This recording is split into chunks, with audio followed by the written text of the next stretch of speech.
Hello, xin chào các bạn đã quay trở lại với kênh YouTube Review 5 phút. Trong những tập gần nhất của Tiên nghịch, Vương Lâm theo lời Thiên Vận Tử đã vào Yêu Linh Chi Địa để thí luyện. Khi bắt đầu đi vào, Vương Lâm cũng không tin mình lại thu được nhiều bảo vật như vậy. Từ Thái Cổ Lôi Long với sát chiêu mạnh nhất đến cả thần thông tạo hóa Hoàng Tuyền Chỉ cũng chẳng thể xếp nổi vào hàng thứ hai. Cũng chính vì nơi đây lắm của ngon vật lạ, thế nên Vương Lâm đã vào đây tới 2 lần. Trong Yêu Linh Chi Địa, nam chính của chúng ta chẳng những đột phá vấn đỉnh mà còn đạt được cổ ma khải giáp. Đồng thời, anh ấy còn giúp tâm nguyện cuối cùng của Độn Thiên lão tổ được thành toàn. Không chỉ vậy, cuối cùng anh ấy còn cứu được Thanh Lâm Tiên Đế khiến đại địa dậy sóng, tu sĩ khắp nơi khiếp đảm. Có thể nói, cơ duyên của Vương Lâm là rất nhiều, thế nhưng cho dù nơi đây không có bảo vật, nam chính vẫn muốn làm hai điều này nhất. Đầu tiên, anh ấy muốn cứu Chu Giật, điều này cũng bởi năm đó Vương Lâm được Chu Giật cứu giúp, vì thế anh ấy nợ ông một món nợ nhân tình. Và để hồi đáp Chu Giật, Vương Lâm liền điều tra tin tức, biết ông bị giam ở Yêu Linh Chi Địa, anh ấy không ngần ngại mà tiến vào. Tại đây, dưới sự dẫn dắt của thiên địa cùng cảm giác nhạy bén trước nguy hiểm, anh ấy cuối cùng đã tìm được Chu Giật đang bị phong ấn trong một thanh tiên kiếm. Phong ấn này có liên hệ với cả Lăng Thiên Hầu thần bí khó lường.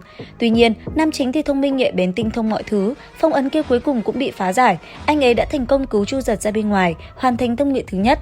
Tiếp theo, việc thứ hai Vương Lâm muốn làm chính là hoàn thành di nguyện của Độn Thiên lão tổ. Điều này cũng bởi năm xưa, Độn Thiên vì Vương Lâm mà dốc hết sức. Khi qua đời, ông chỉ để lại một tâm nguyện duy nhất, đó là muốn thấy Luyện Hồn Tông ngày càng lớn mạnh. Và tất nhiên, Vương Lâm cũng không phụ kỳ vọng, sau khi tiến vào Yêu Linh Chi Địa, anh ấy không giống những người khác chỉ tìm cách bám víu. Đằng này, nam chính lại trực tiếp chinh phục một tiểu bộ lạc, truyền cho họ pháp môn luyện hồn.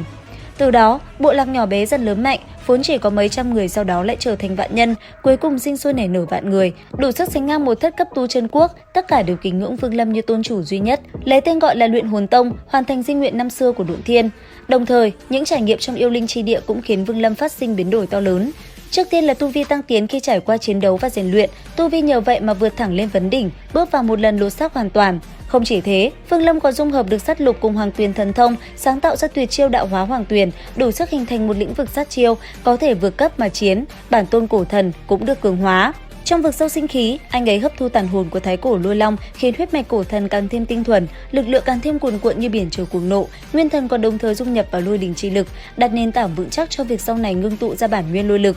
Tuy nhiên, như vậy vẫn là chưa hết. Tại Yêu Linh Chi Địa, Vương Lâm trải qua rất nhiều trận chiến, anh ấy đã đánh trọng thương tán ma, đồng thời đoạt lấy 8 ma khải giáp. Phải biết rằng, giáp này phòng ngự cực cao, về sau nó trở thành một trong những thủ đoạn chính giúp anh ấy chống đỡ sát cơ về sau. Ngoài ra, pháp bảo trong tay Vương Lâm còn nhiều không kể xiết. Năm đó, vì ứng lời thỉnh cầu của Ái Nữ Huyết Tổ, hắn từng tiến vào Tiên Phủ Chi Địa, học được thần thông của Tiên Phủ phá tan Tiên Phủ cấm chế, nhân cơ hội phong ấn Diêu Tích Tuyết, đoạt lấy Tuyết Hồn Đan cùng Tiên Phủ lệnh bài. Chưa hết, anh ấy còn tiêu diệt vô số đệ tử Đại La Kiếm Tông, trong 12 người, đến khi trở ra chỉ còn sót lại một đại sư huynh, tất cả kiếm khí của bọn chúng đều bị nam chính thu lấy. Hơn nữa, côn cực tiên của Vương Lâm trải qua sự thiêu đốt của tiên quỷ còn như được lột xác.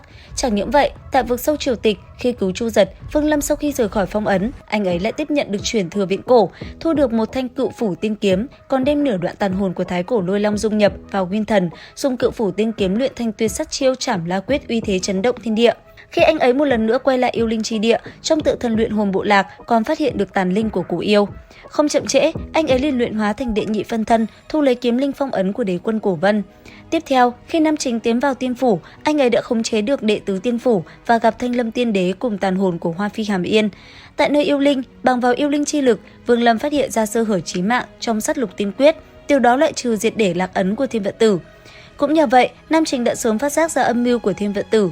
Kể từ đây, anh ấy đã lật mặt với sư phụ của mình. Có thể nói, Yêu Linh Chi Địa chính là đại cơ duyên thật sự của Vương Lâm.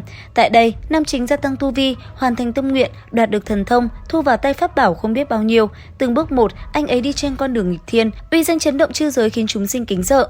Và liệu rằng sau những cơ duyên lớn này, tiếp theo Vương Lâm sẽ còn gặp những gì đặc biệt? Theo dõi kênh YouTube Review 5 phút để biết thêm chi tiết nhé.